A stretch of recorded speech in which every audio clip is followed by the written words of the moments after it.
So I'm going to put it all together for him and demonstrate, A, that I'm the best counterterrorism analyst that the West has ever had, right? I'm going to stick my thumb in their eye.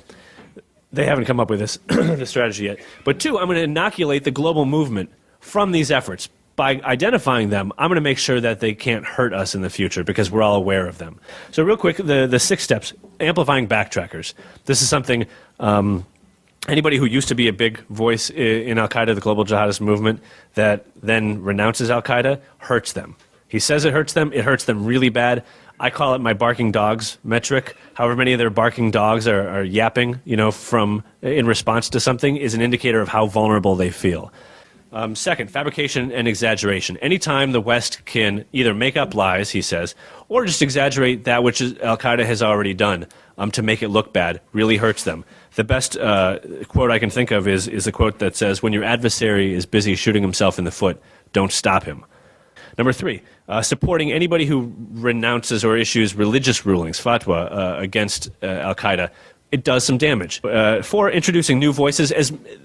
An insurgency is fundamentally predicated on eliminating distinctions between you and the host population you're trying to blend into, right? And so Al-Qaeda understands that the more distinctions and shades of gray that are introduced within Islam, the worse it is for Al-Qaeda.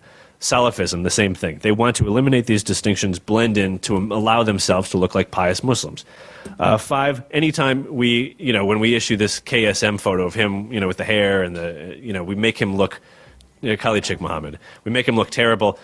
This is useful for us and bad for Al-Qaeda. He says anytime you can symbolically degrade senior jihadist leaders. Abu Faraj al-Libi had a pretty horrible photo that was released to the press too. And then promoting these distinctions. In my book, I talk about Albani Salafis and Bin Bazi Salafis and Madkhali Salafis and Madkhali Salafis and Madkhali Salafis. And I think it's a really great strategy that, like he said, we're kind of doing, but we haven't put all the pieces together into a robust and systematic approach. So I think we should if we're not. In Jared M. Brockman's report called Stealing Al-Qaeda's Playbook for the Combating Terrorism Center at West Point, on page 14, he mentions how Sheikh Rabi' al-Madkhali is not well known in the West and is no longer a person of much influence in Saudi Arabia. The rest of the paragraph goes on to say how he was extremely influential in Saudi Arabia during the first Gulf War, where he supported the Saudi regime and he was able to garner support from the youth for the regime. The second paragraph is pretty interesting. I'll read it to you in full. Aside from the Saudi support, 2 things account for much of Madkhali's popularity among the youth. He used cassette tapes to spread his message, and he was quite skillful at discrediting his opponents. As an example of the latter, one of his favorite tactics was to call jihadis Qutbis rather than Salafis, since they agreed with the political doctrines of Sayyid Qutb, a leading jihadi thinker who was executed by the Egyptian government in the 60s. Doing this denied the legitimacy of being known as Salafis, followers of the pious forefathers, and suggested that they were members of a deviant sect.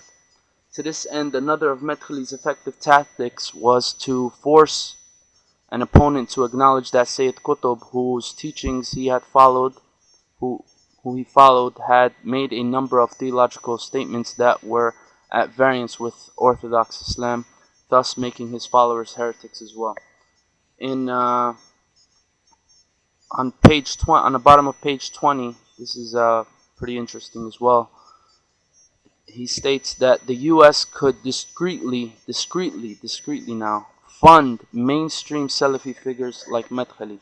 Before, he mentions that Sheikh Rabi' al-Madkhali is no longer influential in Saudi Arabia, but now he's calling him mainstream Salafi figure. Go figure. Well, moving on.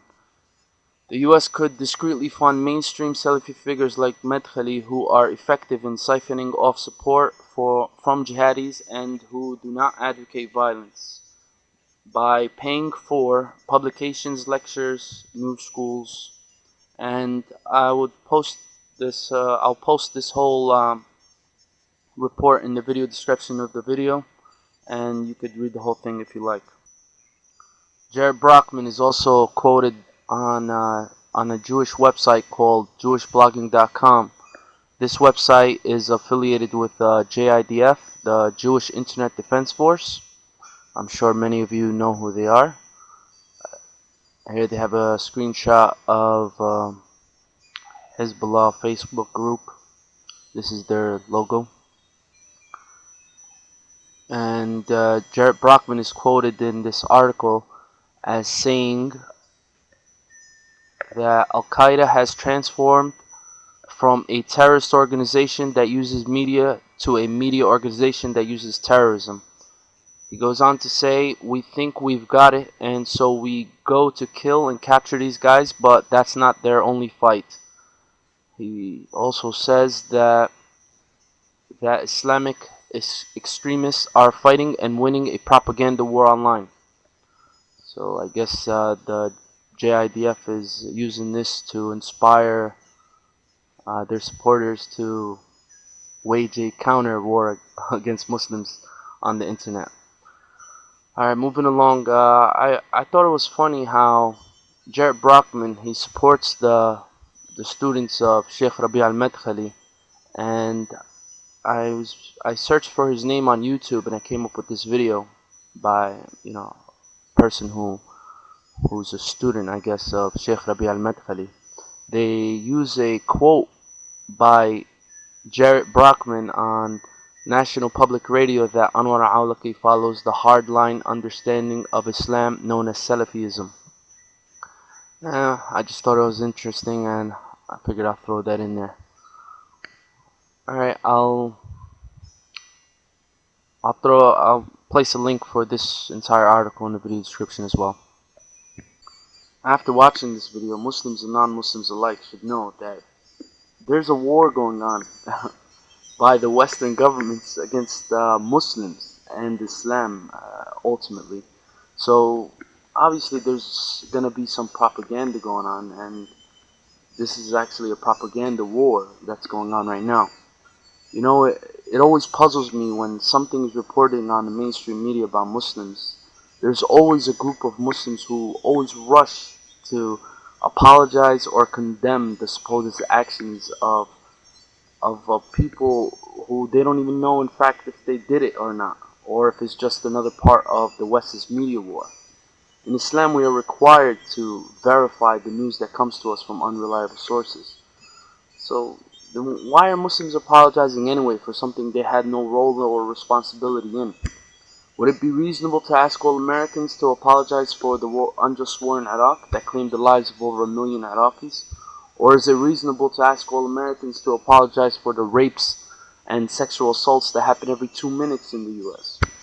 Muslims need to stop apologizing, and non-Muslims should stop expecting Muslims to apologize. That's all for now. Jazakumullahu khair for watching. Wassalamu alaikum wa rahmatullahi wa barakatuh.